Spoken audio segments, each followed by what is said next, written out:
They say you can tell a lot about a creature by the first look it gives you. But what if that look doesn't break for a minute? Meet the Shoebill Stork, an animal that seems caught between two worlds. It's got the kind of profile you'd expect on a royal crest, yet there's something about it. Those unblinking eyes, that enormous beak, that could just as easily make it the star of a horror movie. Hello Wild Vibers, Vibes of a Wildlife here. Welcome to another video where we dive into the heart, humor, and unexpected life lessons from the animal kingdom. Today, we're pulling back the curtain on a bird that's just as majestic as it is menacing. You'll discover the wild facts that make it so extraordinary, the features that make it unforgettable, and, maybe most importantly, the lesson it offers about embracing contradictions that live in all of us. Before we dive in, if you're into wildlife stories that make you think, laugh, or maybe even see yourself a little differently, make sure you like this video, share it with a fellow animal lover, and subscribe so you don't miss what's coming next.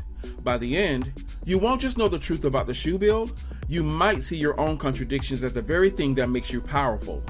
Let's start by meeting the shoebill, because the more you know about its life, the more its mysteries start to make sense.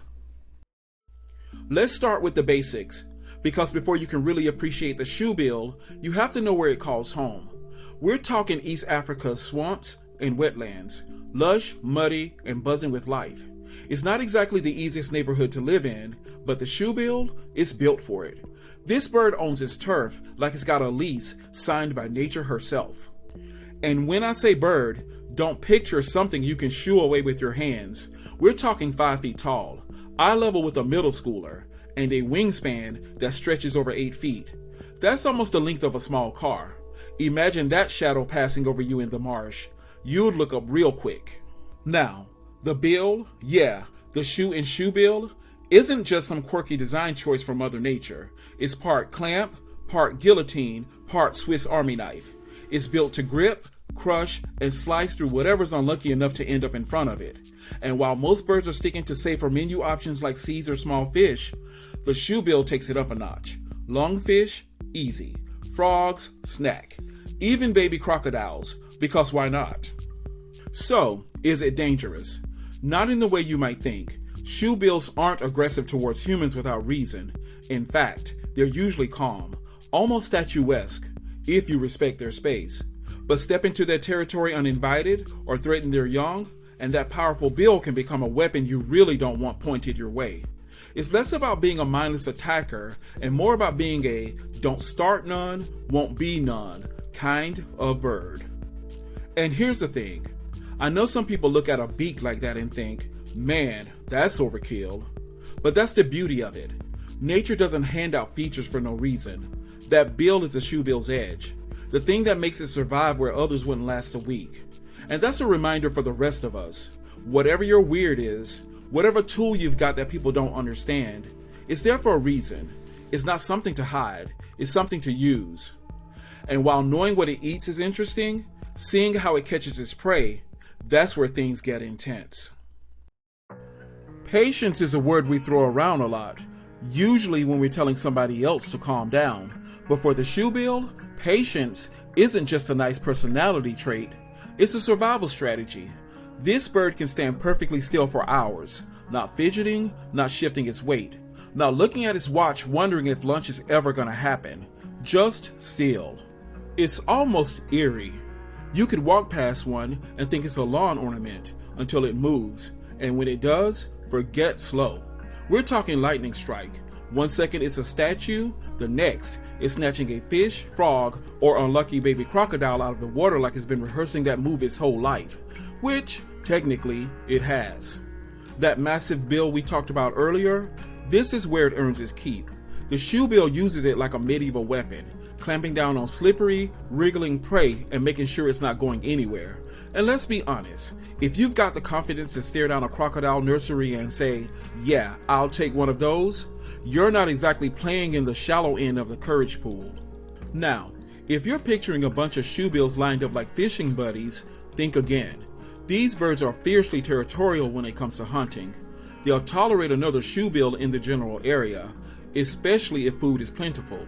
But close range competition, that's a no.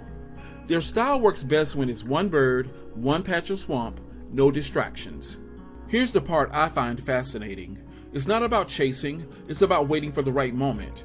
The shoebill doesn't waste energy on false starts. It studies, it waits, and when it moves, it makes it count. There's a life lesson in there. Sometimes the smartest move you can make is no move at all, until it's time to make the one that matters. But here's the twist. Behind that stone-faced precision lies a surprisingly different side to the shoebill.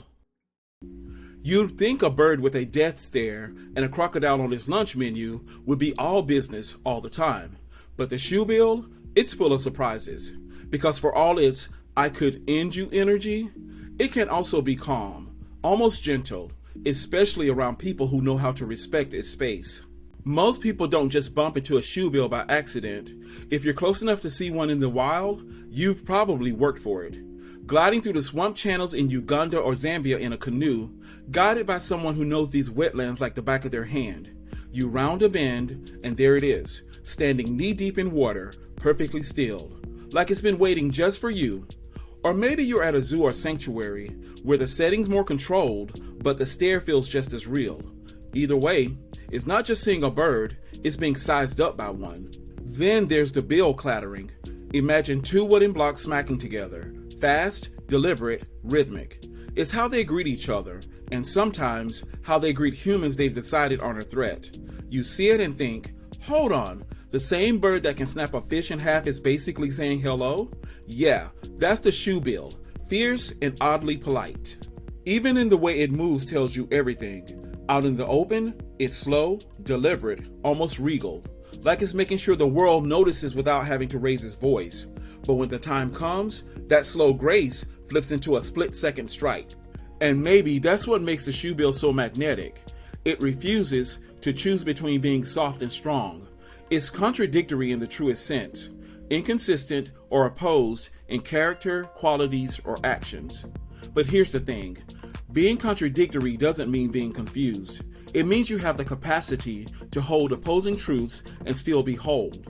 That's the kind of balance most of us spend years trying to figure out. So how do we take a page from a bird that's both terrifying and oddly endearing without missing a beat? If you've ever had someone look at you and think, "I can't figure you out," you're already in shoebill territory. This bird doesn't try to make sense to everybody. It's not bending over backwards to be approachable or marketable. And yet, the people who make the effort to meet it where it is, they get the full picture. They see the calm patience, the calculated power, and yes, that oddly polite knock of the bill clatter. For humans, meeting a shoebill, whether in the wild or at a sanctuary, isn't just cool wildlife encounter territory. It's a masterclass in self-assurance. The shoebill's strength isn't in choosing between being gentle or intimidating, it's in being both. No apologies, no explanations. So if someone ever tells you you're a walking contradiction, here's your comeback. Thanks, nature calls it survival. Because for us, being contradictory isn't about being indecisive, it's about being adaptable. Sometimes you need to be diplomatic, other times you need to be decisive. Some situations call for empathy, others for a little steel in your spine. Switching between those modes, that's how you make it through the messier parts of life. You can be the calm in the room and still be the one people don't cross. You can be patient and still strike when it's time. You can have traits that don't match and still be more complete than those trying to fit into one neat box. The shoebill strives because it doesn't edit itself for approval. Its quirks, its edges, its contradictions. That's its survival gear. And maybe, just maybe, that's ours too.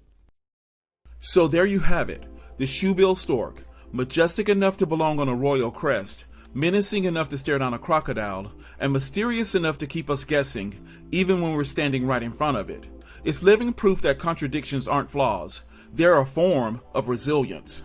Because just like the shoebill, we survive by being adaptable. We can be calm or confrontational, soft or unshakable, depending on what the moment calls for. That's not confusion, that's strategy. And strategy, my friends, is what keeps you standing tall when the waters around you get murky. Now, as a reminder, the next time someone calls you a walking contradiction, just smile and say, "Thanks, nature calls it survival." So, if this video gave you something to think about, hit that like button, share it with someone who loves a good wildlife story, and subscribe so you don't miss the next adventure into the heart, humor, and unexpected life lessons from the animal kingdom. With that said, thanks for watching, and until next time, keep your eyes steady, your moves deliberate, and remember, sometimes the quietest presence makes the loudest impression.